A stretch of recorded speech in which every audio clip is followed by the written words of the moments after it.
Alright, I'm pretty sure I'm going over my recording quota for the day, but hey, what the hell, I'm feeling the flow, so I may as well keep going.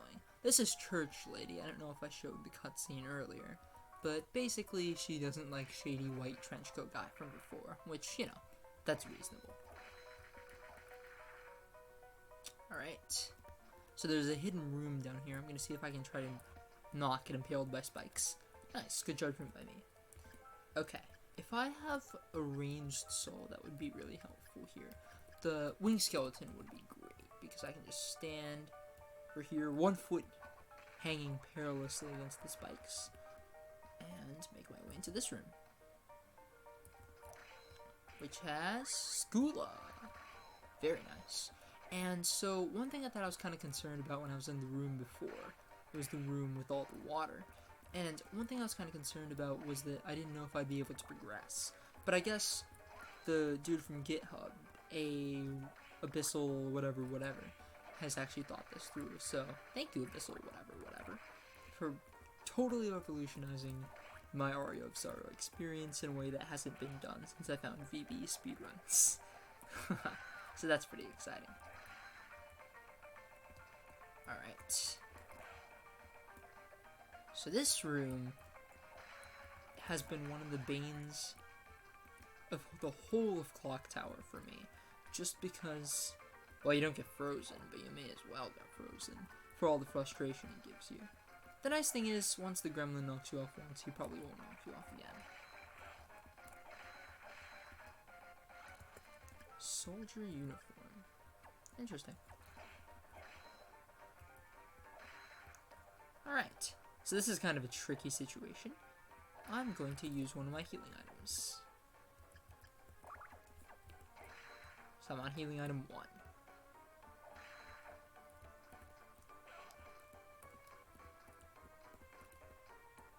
Alright. Okay, good. That was a surprisingly decent move. I would wager it's just because of the way the hitboxes move. The Medusa heads move kind of like a sine curve, slightly up, slightly down, slightly up, slightly down. Kind of like Soma, jumps up, slides, that almost emulates sinusoidal motion. Nice. Way to find math and everything. This is another example of the boss that we were at earlier. I think it's actually the same boss. This game recycles mobs more than I'd like to admit. Ooh, Legion. Alright, this soul is pretty fresh. I really like this one. Whoops, I forgot you have to be adjacent to the enemy. And the enemy also probably shouldn't be able to fly. In theory, I can imagine it looking something like this. Okay, the next boss coming up is Death, with the cloak and the scythe and all. So I think I'd better have disc armor, because that gives me the most range. Okay, 2 healing items for Death, best items in the game. Let's see how this goes.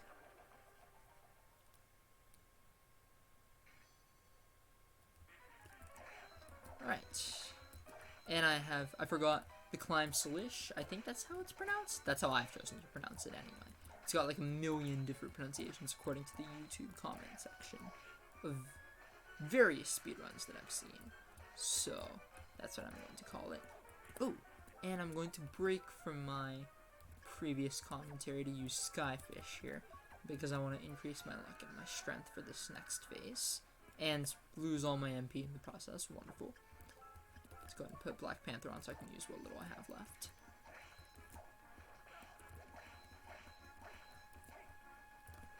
Uh-oh. I've really got to prioritize dodging now. Alright. Should be able to whack him a couple. Uh-oh. Okay. I'm going to use healing item 3 of 3? It might be 2 of 3. I'm not sure. I think it's 3 of 3. Luckily, the way I've positioned myself, this should be it. Great. Well, very nice.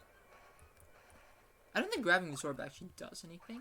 When you play as Julius, another character, it actually gives you stat ups, but as Soma, it does not. Regardless, I've conquered death. Shouldn't be able to die anymore, right? And that's that.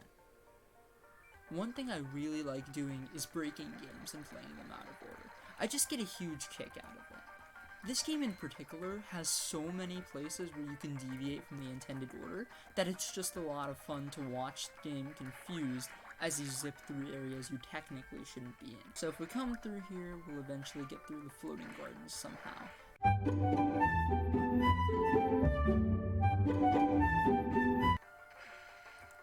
And just like that, we're back out. Very nice. So this is the room with imps that I was in earlier, and I should be able to head back to Castle Corridor.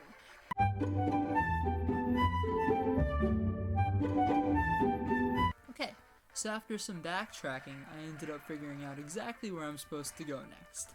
I think at this point, I've gone through the game incorrectly so many times, I either have to consult a guide, or scramble around the castle randomly until I figure out where the next chronological location is. So that's always fun. It's always nice to create a selective memory where you go through parts of the game and understand what you're doing, and go through other parts of the game and not have even the very first memory of having beaten it. Wooden Golem is always nice. I didn't see whether it was HP or MP, but now that I know that the Golem souls aren't exactly rip-offs, it's reassuring to kind of see those. So if I zip all the way up here, this will take me to Dracula's dance hall. Kind of weird, isn't it? You wouldn't really expect Dracula to have a dance hall. I mean, he is portrayed as the god of all evil. Oh, let's go ahead and take a look at this cutscene here. This cutscene is deep foreshadowing.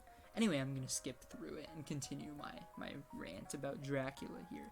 So, one thing that's really interesting, and this might be one too many lit classes getting into me, but I feel like it's interesting that Dracula has so many everyday, normal person facilities in his castle. He obviously has the typical things like the Chaos Chamber and the Hall of Dead Souls screaming and whatnot, and that's definitely not, or at least I hope not, something that most people have. But at the same time, he has the regular things like a dance hall, and he's got an inner quarters where I guess he just hangs? I'm not really sure how Dracula spends his leisure time. But anyway, it's interesting to see the mix between the paranormal and the regular things. I'm not entirely sure where this room is taking me, so should be an interesting little surprise. So I'm going to skip past these enemies and get some rotten meat. Very nice. I never really know if I'm being RNG blessed, because I gained so many cool souls and got this one late game ability that lets me speed through the game on crack so early, or if I'm getting RNG cursed by getting so many horrible items. Maybe it's a bit of both. Who knows? Another really interesting thing is how this game handles mobs. And sometimes it does it so shamelessly, you kind of have to look at the mobs you're fighting in any one given area and think, seriously? The game devs were this lazy? Take a look at this. This guy is wearing a yellow sort of plate on his chest. That's also a soul. Ooh, Undyne, very nice. This is another story progression soul that I was worried about, so I'm glad I got it now. This guy is wearing purple on his vest. The exact same mob. I salute the game developers for making such a creative game and yet having so many mobs repeated. Quite interesting the way they managed to take both extremes in this game here. Save room real quick, and after this I'll go ahead and take on the next boss. Should be a piece of cake now that I have such advanced equipment. Can I move backwards? Oh, I can. Oh, interesting. For some reason I assumed the game auto-controlled that. So this is Big Golem. I don't know exactly where the hitboxes are on this guy, but you can either jump and attack him, or get under his arm and get whacked, I guess. But typically his arm is a safe spot. It's really interesting how varied the souls in this game are. They're not just fire or lightning or ice, as you would expect a typical soul to be. There's a lot of variety, and some souls are even, dare I say, useless. You don't even really need to use them. And I think that level of customization is really admirable. So, for every lazy thing that Aria of Sorrow does, it does at least 2 or 3 components of gameplay in a really refreshing way.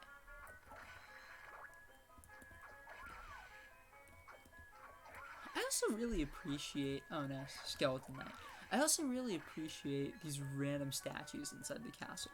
Like, take a look at this. It's just a guy with, I assume it's a scythe, because this is Dracula's castle, but it could very well be a hoe or some other sort of farming tool, and Dracula just has these random statues plastered around his castle.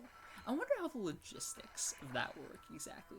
Like, does Dracula pay Death and Beelzebub and all those other guys and be like, yo, come over to my castle, do a renovating job for me, and we can create some sick architecture for when the vampire killers come over? Is that his train of thought, or is having a snazzy aesthetic and an appreciation for jazz just something that you have to have as a bad guy? I'm not really sure about the lore building of this game, that's for sure.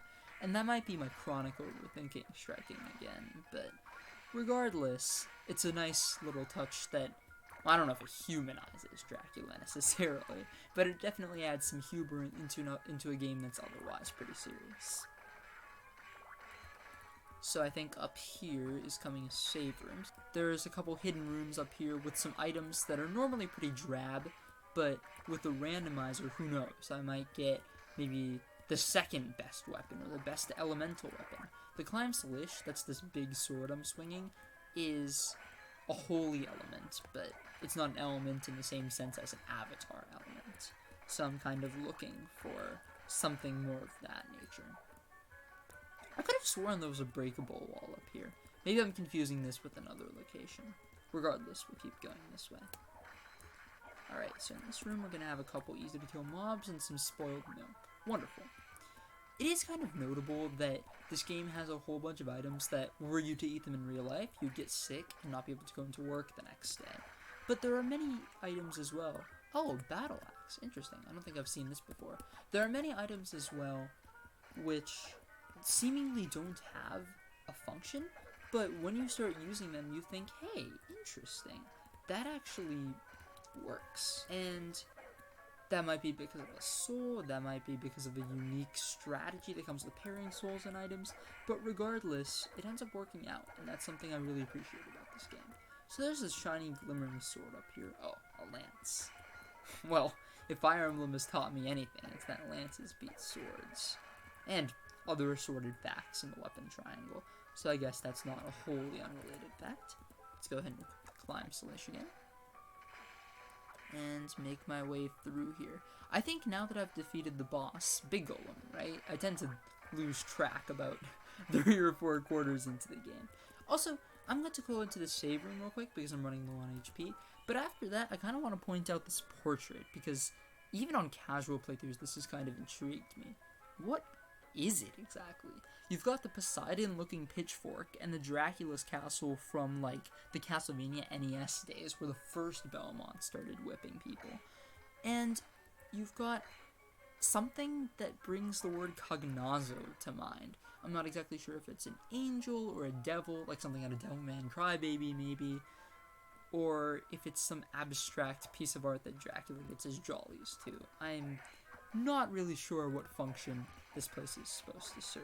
But anyway, it is quite snazzy in its aesthetic. So the way you get through here is either through sliding or through transforming into a bat. And despite the many sequence breaks and the many randomized good RNG strokes I've gotten, I was able to get through there no problem, and I would have been able to in the vanilla game anyway.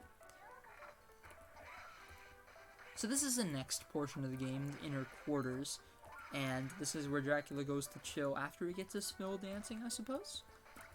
Alright, we've got the short sword here, very nice. And right here is an area. In the main game, there's another area that is right here if I start breaking this wall, and it gives me a reasonably good item of armor at this point in the game. Of course, now all I got is coffee, but that's alright. Coffee is a hallmark of this run at this point. Alright, there we go. Those enemies are particularly annoying because they give you vertical displacement when you're trying to go up these vertical-ish stages. So, that can definitely be irksome. This is an interesting little place. So, when you go through here, there's a rabbit, and he just freezes time. Maybe one of the developers really liked Alice in Wonderland, who knows. There's another save room in here, so let's go ahead and grab that. And there's another boss coming up that is, I think, a little more interesting than the one we just saw. Headhunter.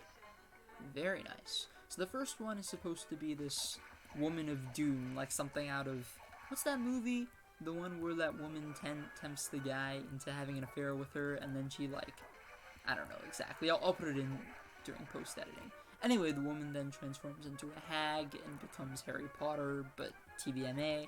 And finally, we get Lizard Man, like something out of Animorphs. Well, Lizard Man doesn't really...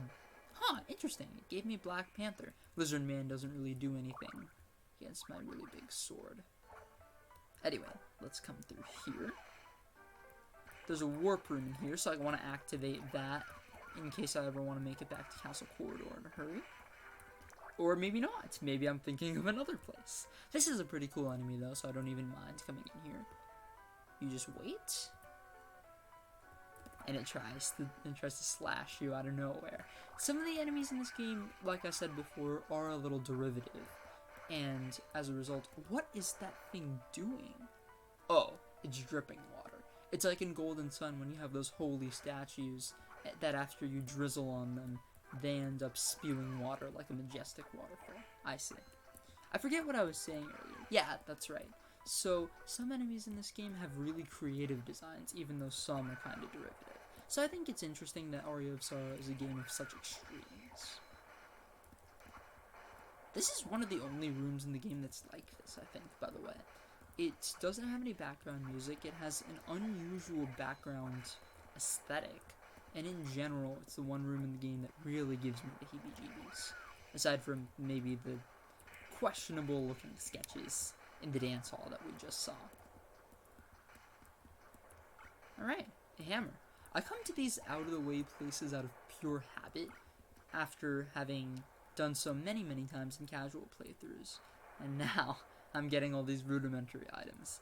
Kind of funny, but kind of heartbreaking at the same time. That's what happens when you live side by side by RNG. Kind of the live by the sword, die by the sword mentality. Alrighty, wonderful. So, there are a couple of ways I could make it beyond this holy statue up there. For starters, I could double jump, but that doesn't give me quite the momentum I'm looking for. I could try some crazy Black Panther shenanigans, or I could do it the boring way, and equip the soul that lets me become literal Jesus. That does not push me up. Very interesting. So yeah, I can become literal Jesus in this game. Quite interesting. Even more parallels. We have the darker side of Soma, as we can see with the soul literally entitled the Black Panther, and we have the soul that lets him walk on water as per Jesus. This game definitely doesn't skimp on the religious or metaphorical imagery, huh? Alright, this is the warp room I was talking about. So I'm glad I got that opened up. Another level up underneath my belt. Very nice. And now, I'm going to make it through the meat of the inner quarters. So this one room leads to the next section, which I should not be able to get to because I don't have the ability to jump high enough vertically. So I'm going to come through here and drop back into Castle Corridor. The rest of this is pretty much going to be backtrack with no interesting fountains or gargoyles to look at, so I'm going to cut here and I'll meet you guys back in a more interesting place. One interesting little thing of note, Final Guard from that zombie soldier. I don't know what the soul does exactly, so let's find out. Final Guard, here we are. Wait, that's kind of a ripoff. Alright, let's see if this thing works against this guy's axe. Okay, I mean, maybe the axe repelled out of fear, I don't know. Oh, wow, that's quite interesting. So I can play some baseball. Huh, maybe if I get a montage, that might be an interesting thing to do. Anyway, I'm really cutting now, for sure.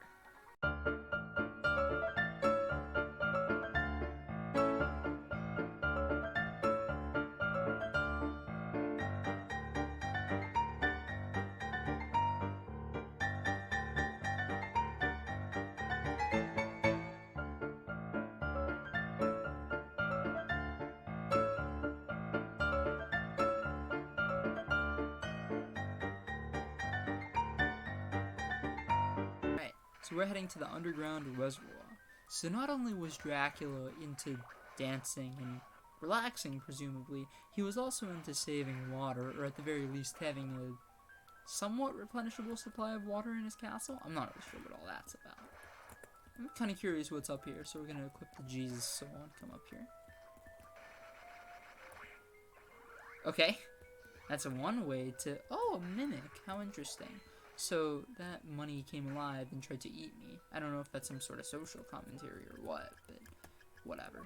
We'll come down here with Skula. So if Undyne is the Jesus soul, then is Skula kind of like the Judas soul? Or maybe the Satan soul? Depends on what you consider the opposite of Jesus, I guess. I'm not really into theology, so I wouldn't really know what to say for that.